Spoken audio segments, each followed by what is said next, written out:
Alors ce soir, par la grâce du Saint-Esprit, nous avons ce privilège de partager avec vous ce thème dont beaucoup de personnes se posent des questions.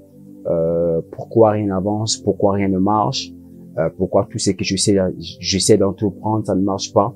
Pourquoi ce que j'essaie de produire, ça ne marche pas? Pourquoi et pourquoi et pourquoi?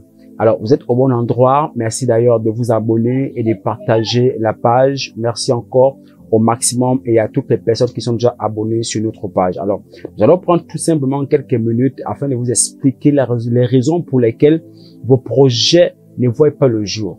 Nous allons vous expliquer en détail les raisons pour lesquelles certains projets ne voient pas le jour. Ah ben, très bien. Comme vous pouvez le constater, on remarque dans nos sociétés aujourd'hui qu'il y a des choses que nous essayons tous de construire. Nous essayons tous de construire, nous essayons d'avoir une vie meilleure, nous essayons d'avoir beaucoup de privilèges, nous essayons de construire une maison, nous essayons. Il arrive même que pendant que nous avons dans nos mains une somme déjà capable de pouvoir monter un projet, mais subitement nous avons un autre problème qui surgit. Subitement nous avons dans nos comptes soit une somme qui est capable déjà de monter un projet ou de réaliser un projet. Et beaucoup de personnes se posent des questions en disant, mais pourquoi est-ce que rien ne marche? Et je voudrais tout simplement dire à beaucoup de personnes que tout n'est pas la sorcellerie. Mesdames et messieurs, tout n'est pas de la sorcellerie. Tout n'est pas le vampire, mais c'est aussi Dieu. Parce que vous allez voir que la gloire de Dieu aussi doit se manifester. La gloire de Dieu doit se manifester dans notre vie. La gloire de Dieu doit se mouvoir dans notre vie. La gloire de Dieu doit se faire connaître dans notre vie.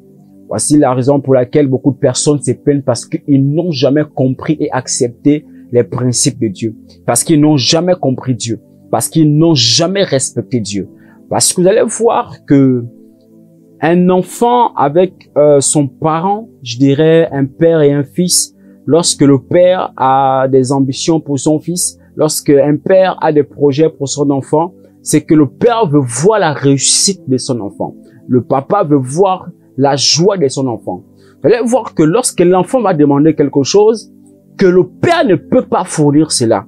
Parce que si le père sait que s'il fournit cela à l'enfant, soit l'enfant va gaspiller, soit l'enfant va partager, soit l'enfant va déraper ou va dérouter. Amen, très bien. Alors, le principe avec Dieu, c'est quoi? Premièrement, lorsque nous avons pris l'engagement d'accepter le Seigneur, et nous avons tous pris conscience que Dieu aussi a ses principes. D'ailleurs, il y a des commandements. Il nous demande de respecter les commandements. Alors, tu te poses des questions de savoir pourquoi rien ne marche. Parce que tout simplement, tu ne marches pas selon la volonté de Dieu. Or, un homme qui a compris l'évangile, un homme qui a compris le sacerdoce, un homme qui a compris le christianisme, doit savoir que Dieu aussi a ses ambitions, a ses projets. Voici pourquoi la meilleure vie que je voudrais te communiquer ce soir, ce n'est pas une vie où je voudrais te dire que écris désormais ton projet ou amène-moi une telle somme d'argent pour que je prie pour toi pour que ton projet voie le jour. D'ailleurs, même, il y a plusieurs parmi vous qui vont vers les hommes de Dieu, mais qui jusqu'à présent, les projets ne voient jamais le jour. Parmi vous, il y a des femmes, il y a des hommes qui vont voir des hommes de Dieu pour qu'on prie pour leur projet, mais qui jusqu'à présent, ça fait 5 ans, ça fait 10 ans même, votre projet n'a jamais vu le jour. 1, ce n'est pas seulement de la sorcellerie. 2, la volonté de Dieu doit se mouvoir à l'intérieur. C'est-à-dire que la gloire de Dieu doit se montrer à l'intérieur. Alors, mesdames et messieurs, je voudrais te dire quelque chose de très fondamental, que si tu veux réellement vivre une vie que toi-même tu comprends, laisse Dieu conduire ta vie. Laisse le Saint-Esprit conduire ta vie. Laisse Jésus-Christ être devant ta vie. Laisse-lui tout simplement guider tes pas, tout simplement. Ça veut dire que pendant que tu prends le temps et la peine de t'abandonner à lui, à ce moment, Dieu s'occupe lui-même de toi. Mais même si tu as des millions, même si vous avez des milliards, il y a des gens ici qui gagnent les 2 millions, les 5 millions chaque fin du mois, mais ils ne font rien avec. Pourquoi? Parce que premièrement, leur salaire n'est pas recommandé à Dieu, leur projet n'est pas recommandé à Dieu. Or, les Écritures déclarent ceci, que recommandez votre sort, donc recommandez vos sorts à l'Éternel. Beaucoup de personnes et plusieurs parmi vous disent toujours, rien ne marche, homme de Dieu, J'essaie de faire un tel projet, ça ne va pas. J'essaie de faire ceci, ça ne va pas. Il y a beaucoup de choses qui peuvent mettre des blocages dans votre vie, spirituelle comme charnelle. Premièrement, lorsque nous acceptons le Seigneur, nous rigolons, nous jouons avec Dieu. Nous jouons avec Dieu et nous avons comme l'impression que Dieu est notre petit. Nous avons comme l'impression de manipuler notre Dieu. Nous avons comme l'impression, écoutez, avec toutes ces choses, si nous arrivons à vouloir manipuler Dieu, rien ne pourra marcher. Écoutez-moi. Dans le livre de Deutéronome, chapitre 34, à partir du verset 5, la Bible déclare que Moïse est mort selon l'ordre de l'Éternel. Donc, l'ordre de l'Éternel. Mais selon le déroulement de la parole, on constate quelque part en bas que Moïse n'était point affaibli. Moïse était encore fort. Moïse parlait encore. Moïse même voyait encore. Mais pourquoi Moïse est-il mort? Moïse est mort tout simplement parce que la gloire de Dieu devait se manifester. Vous comprenez? Vous allez voir que pendant que la gloire de Dieu se manifeste, il y a même des anges qui vont même discuter ce que vous avez en vous. Les anges vont discuter ce que vous avez. Est-ce que je m'adresse ici à l'esprit de quelqu'un? D'accord? Alors, lorsque on veut que nos affaires marchent, il faut d'abord tuer la chair. Il faut tuer le moi. Il faut totalement s'abandonner, pas errant, mais dans la présence de Dieu. Car lorsque vous êtes dans la présence de Dieu, c'est comme, en fait, vous n'êtes plus dans la présence charnelle. C'est que la mentalité de la chair n'est plus votre partage. La mentalité humaine, comme des humains, n'est plus votre partage. Voici pourquoi la plupart des personnes se plaignent en disant que plus rien ne marche dans leur vie parce que, il y a des personnes qui, lorsqu'ils ont leur salaire, ils ne ôtent pas le 1/10 de leur salaire. Il y a des personnes, lorsqu'ils veulent construire même une maison, ils ne recommandent pas ces projets à Dieu. Or, la Bible déclare que recommande ton sort à l'Éternel. Recommande ton sort, ça veut dire quoi? Recommande ton projet, recommande ton mariage, recommande ta progéniture, recommande même ta semence, recommandez tout à l'Éternel, recommandez vos maisons, recommandez vos appareils, recommandez toutes ces choses-là, recommandez tous. Vous allez voir que pendant que Dieu verra que vous êtes tout ce que vous avez en vous l'appartient et que vous-même vous avez pris le soin de vous abandonner et de tout donner en lui, vous constaterez tout simplement que la main de Dieu sera sur vous. Et vos projets vont commencer à marcher. Ça veut dire que même si l'ennemi, avec ses flèches viennent certainement, ou bien peut-être vouloir nuire à votre vie ou à vos projets, mais lorsque Dieu verra en vous la fidélité, à ce moment, le Dieu dont je suis en train de vous parler ne pourra jamais vous abandonner. Ce Dieu ne pourra jamais vous délaisser.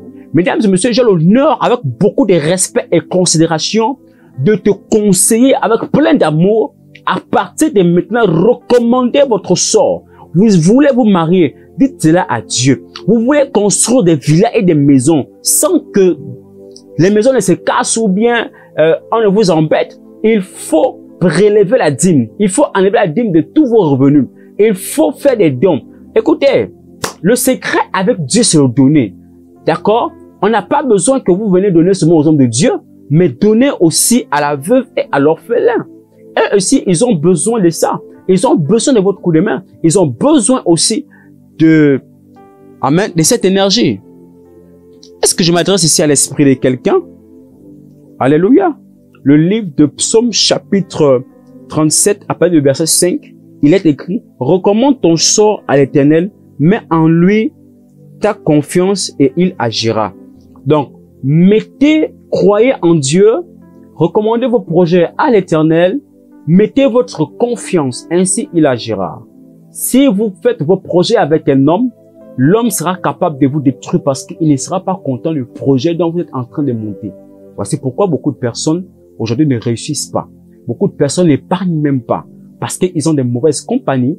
Beaucoup de personnes ne construisent pas parce qu'ils ont des mauvaises compagnies. Alors, mesdames et messieurs, la meilleure façon de réussir, pour que tout marche, recommandez tout simplement votre sort à l'Éternel. Mettez en lui toute votre confiance et ensuite, il agira. Amen. Très bien. Vous allez voir que pendant que Job, écoutez, je vais vous dire quelque chose.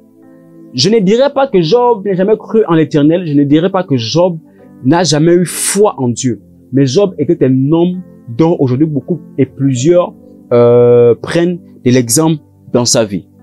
Et nous constatons que Job aujourd'hui a impacté la plupart, presque le monde entier. Job a impacté par son témoignage, par sa fidélité. Job a témoigné. Malgré qu'il n'avait plus rien, mais Job était fidèle.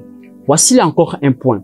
Pendant que vous êtes en épreuve, le Saint-Esprit certainement vient vous mettre en épreuve. Et là, du coup, vous vous dites que le démon s'est levé contre vous. Pendant que Job, avec tout ce qu'il avait, Job croyait qu'il était déjà arrivé au sommet. Il avait des enfants, il avait des femmes. Job se disait que pour lui était déjà Zoé.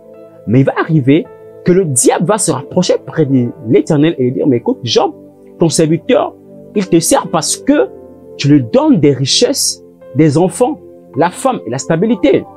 Alors, Dieu, voyant le cœur de Job, Dieu, voyant que en lui, dans le cœur de Job, Job aimait Dieu. Job craignait Dieu. Job avait cet amour véritable pour l'Éternel. Job avait, c'est qu'en fait, Job privilégiait la vision de Dieu. Job privilégiait les ambitions de Dieu. Job privilégiait tout ce que Dieu voulait faire dans la vie de Job. Job l'a toujours privilégié. Et à ce moment, Dieu a alors permis à l'ennemi de pouvoir tenter Job. Mais pendant que Satan a fait, Satan est venu, il a ôté. Mais toi, tu te plains, et pourtant tu as. Tu te plains pas, et pourtant tu as encore de l'argent. Tu te plains, tu as encore du travail. Tu te plains, mais tu es marié. Tu te plains, tu as encore des enfants. Mais Job ne s'est jamais plaint. Et pourtant, Job n'avait plus rien. Job avait tout perdu. Job a perdu les enfants. Job a failli même perdre son épouse. Job a perdu ses amis. Job a perdu toutes ses richesses. Job a perdu même son héritage. Mais à un moment donné, Dieu voyant le cœur de Job, Dieu va dire, mais écoute, ça c'est mon serviteur. Un homme au grand cœur, un homme intègre. Ah, dans cette génération, je n'ai jamais vu un homme qui a une foi incroyable. Job a mis toute sa confiance en l'Éternel. Job a recommandé sa souffrance à Dieu. Job a recommandé toutes ses maladies à l'Éternel. À ce moment, Dieu a répondu doublement par rapport à ce que Job avait perdu, par rapport à ce que Satan était venu ôter. Dieu a permis à ce que tout lui soit restitué doublement. Bien aimé, je ne sais pas peut-être que tu es en train d'écouter le son de ma voix ou en train de suivre cette vidéo. Je suis en train de prier pour toi afin que le Dieu que je sers te restitue tout. Afin que le Dieu que nous servons te restitue tout. Parce que nous sommes au moment où Dieu doit se mouvoir dans notre vie. Toutes les personnes qui vivent le miracle de Dieu sont des personnes qui se sont abandonnées en Dieu. Toutes les personnes qui vivent des prodiges actuellement, qui vivent des miracles incroyables, sont des personnes qui se sont abandonnées dans la présence de l'Éternel. Bien-aimé dans l'Éternel, mets ta confiance en Dieu et tu verras la gloire authentique de l'Éternel. Alléluia. Est-ce que je m'adresse à l'esprit de quelqu'un? Donc, lorsque rien ne marche, avant d'aller voir un homme de Dieu pour qu'on prie pour vous, il faut chercher les causes. Pourquoi j'essaye de construire quelque chose et rien ne marche? Pourquoi j'essaye d'établir la date de mon mariage, mais à chaque fois la date de mon mariage est repoussée? Posez-vous des questions avant d'agir. Mais pourquoi j'essaye de monter un projet de construction, une entreprise, j'essaie d'investir quelque part? Mais pourquoi rien ne marche? Mais rien ne marche, pourquoi? Parce que est-ce que c'est la saison? Est-ce que c'est le temps d'investir? Est-ce que c'est le temps où tu dois avoir des enfants? Est-ce la saison où tu dois déjà enfanter? Attendez le temps de Dieu. Le temps de Dieu est meilleur. C'est-à-dire que toutes les personnes qui se sont abandonnées dans la présence de Dieu, à Jésus, qui ont donné leur vie en Jésus-Christ, sont des personnes qui doivent attendre que le Père envoie. Sont des personnes qui doivent attendre le mot d'ordre céleste. Alléluia. Alors, que la grâce de Dieu soit avec vous. Nous sommes le ministère apostolique et prophétique du combat spirituel. Nous sommes situés, quittant de l'échanger d'Nzayon pour la mairie d'Nzayon. Bien avant d'arriver à la mairie d'Nzayon, vous verrez le bâtiment en bleu du complexe scolaire.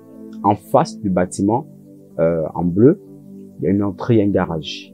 Nous sommes situés là. Nous nous retrouvons tous les vendredis dès 17h30 et tous les dimanches pour nos cultes de puissance, de délivrance et de restauration. Certainement, vous avez des problèmes, vous avez certainement déposé des dossiers de travail, d'embauche quelque part et que jusqu'à présent, il n'y a pas de suite. Votre vie est troublée. Vous avez des problèmes même d'enfanter. Vous voulez faire un travail spirituel. Vous avez des projets de construction. Vous voulez avoir une orientation prophétique. Par la grâce du Saint-Esprit, vous pouvez prendre rendez-vous avec l'apôtre Josué Don Melvin, qui répond justement ministériellement au 066 78 70 05. Donc je réitère, 066 78 70 05 sur le numéro ministériel apostolique. Donc nous vous attendons chaque dimanche afin de partager les secrets sacerdotales, des secrets de l'exaucement, les secrets pour réussir dans nos ambitions, dans nos projets. Vous avez beaucoup de projets, mais vous voulez tout simplement avoir quelqu'un pour vous orienter sûrement et dignement. Donc nous vous attendons. Merci encore pour votre temps que vous avez passé sur ce poste. Que la main de Dieu soit sur vous. Shalom.